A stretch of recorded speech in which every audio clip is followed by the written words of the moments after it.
τα flash αστράφτουν, παίρνουν φωτιά οι φωτογραφικές μηχανές και τα κινητά τηλέφωνα για να απαθανατήσουν αυτές τις μοναδικές στιγμές.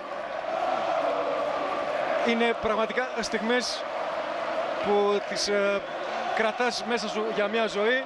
Αυτό που λέμε, και τις διηγείσαι και στα παιδιά σου. Ιδιαίτερα όταν έχεις τόσα χρόνια να σηκώσεις ένα κύπελο, είναι πολύ σημαντικό. Είναι τέτοια η δίψα, το πάθος για όλα τα τρόπα, πολλό δε μάλλον όταν έχεις τόσα χρόνια. Τόσα χρόνια το κατακτήσεις. Λοιπόν, όλα έτοιμα για την απονομή. ΑΕΛ, κυπελούχος Κύπρου για το 2018-19. Τα μετάλλια τώρα και στους υπόλοιπους. Να και ο Ανδρέας Σοφοκλέος. Όλη η ομάδα έτοιμη.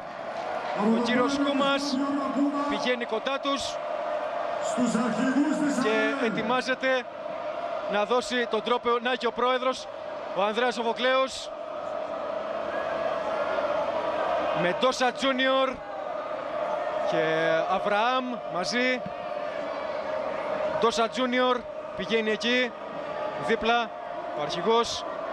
Θέλει να ανέβει πάνω ο Ντόσα Τζούνιορ. Ας του κάνουν το χατήρι. Όρθιος πάνω στο βάθρο, Ντόσα Τζούνιορ. Φυλάει το κύπελο, το σηκώνει στον ουρανό της Λευκωσίας. Και εδώ αρχίζει το τρελό πάρτι. 30 χρόνια μετά η ΑΕΛ γράφει ξανά ιστορία.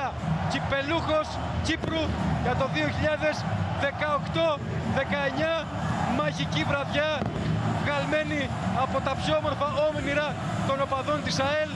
Το τρόπαιο ψηλά για τους Λεμεσιανούς από τον αρχηγό και τώρα στα χέρια των υπολείπων. Το πανηγύρι δεν θα έχει τέλος απόψε. Να είστε σίγουροι ότι δεν θα κοιμηθεί κανείς. Όλοι θα ξενυχτήσουν για αυτό το τρόπαιο που έρχεται δίκαια και άξια για την ΑΕΛ στο τελικό του κυπέλου στη Λευκωσία, στο Χάσιπι.